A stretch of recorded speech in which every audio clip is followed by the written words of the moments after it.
8월 12일 오늘 만난 성경 말씀은 예레미야 49장 9절에서 11절입니다. 포도서리를 하는 사람들이 들이닥쳐도 남기는 것이 덜어 있으며 밤에 도둑이 들어도 마음에 드는 것만 가져간다. 그러나 나는 에서를 샅샅이 뒤지고 그가 숨을 수 있는 곳들을 다 들추어내었으니 그는 숨을 곳이 없다.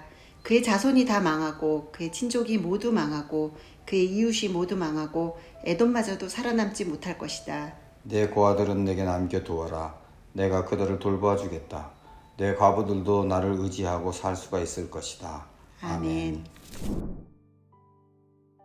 오늘 만나로 만나주시는 하나님을 기대합니다. 구약의 하나님이라는 말에 어떤 이미지가 떠오르십니까? 대부분의 사람은 무서운 심판의 하나님을 생각합니다. 실제로 구약 성경에는 하나님의 심판과 진노에 대한 내용이 많이 나옵니다. 홍수로 세상을 심판하시는 하나님, 소돔과 고모라를 멸하신 하나님, 가나안 땅의 이방 민족을 진멸하라 명하신 하나님. 우리가 구약에서 읽는 하나님에 대한 이미지들입니다. 이러한 모습 때문에 하나님을 두려움의 대상으로 여기기도 합니다. 더 나아가 어떤 이들은 구약의 하나님과 신약의 하나님이 다르다고 주장하기도 합니다. 그러면 우리는 어떻게 생각하고 있습니까? 오늘 본문에서도 에돔에 대한 하나님의 심판을 다루고 있습니다. 에돔은 이스라엘의 오랜 적국이며 야곱의 형 에서의 후손이 세운 나라로 알려져 있습니다. 하나님은 그들의 교만과 불의를 더 이상 용납하지 않으시고 심판을 선포하십니다. 오늘 말씀은 에돔의 철저한 멸망을 예언하고 있습니다. 9절 10절입니다. 포도서리를 하는 사람들이 들이닥쳐도 남기는 것이 덜어 있으며 밤에 도둑이 들어도 마음에 드는 것만 가져간다.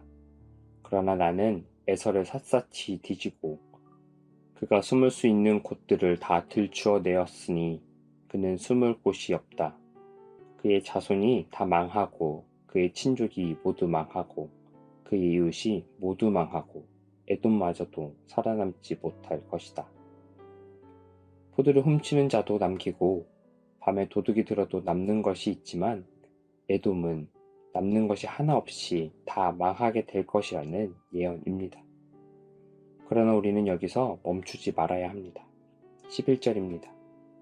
내 고아들은 내게 남겨두어라. 내가 그들을 돌보아 주겠다. 내 과부들도 나를 의지하고 살 수가 있을 것이다. 철저한 심판을 선포하시는 그 순간에도 하나님은 가장 연약한 자를 기억하고 계십니다. 잘 아시듯이 고아와 과부는 당시에 가장 취약한 이들입니다. 하나님께서는 보호가 필요한 이들을 향한 긍휼과 사랑을 보이십니다. 우리가 주목해야 할 지점이 여기 있습니다. 하나님은 공의의 하나님입니다. 죄와 불의를 그냥 넘어가지 않으십니다. 그러나 동시에 하나님은 자비와 긍휼이 많으신 하나님입니다. 심판 가운데 약자를 돌보시는 하나님의 마음을 우리가 놓치지 말아야 합니다. 그렇다면 심판은 어떤 의미일까요? 하나님의 심판은 단순히 벌해주기 위함이 아니라 궁극적으로 백성을 보호하고 정의를 세우기 위함입니다. 에돔의 심판도 마찬가지입니다. 끊임없이 이스라엘을 괴롭힌 에돔. 하나님은 자신의 백성을 지키시고 세상의 정의를 세우시기 위해 에돔 심판을 선언하십니다. 그러나 그 가운데 하나님은 자비를 잃지 않으셨습니다. 이러한 하나님의 모습을 통해 우리는 다음을 기억해야 합니다. 첫째, 하나님은 공의의 하나님입니다. 하나님은 죄와 불의를 미워하십니다. 우리도 오늘 하루를 살면서 불의와 죄를 멀리하는 삶이 되길 바랍니다. 우리의 일상에서 죄를 멀리하며 하나님의 뜻에 순종하는 노력을 해야 합니다. 둘째, 하나님의 사랑과 자비를 기억해야 합니다. 심판 중에도 약자를 보호하시는 하나님의 마음을 우리도 품어야 합니다. 우리 주변에 소외된 이웃, 고통받는 이들 가운데 사랑을 전하는 것이 하나님의 마음을 실천하는 오늘 하루 우리의 일상이 되어야 합니다. 셋째, 하나님의 공의와 사랑의 조화를 기억해야 합니다. 우리는 일상에서 그리스도인으로 살면서 공의만 강조하기도 하며 반대로 사랑만 강조하기도 합니다.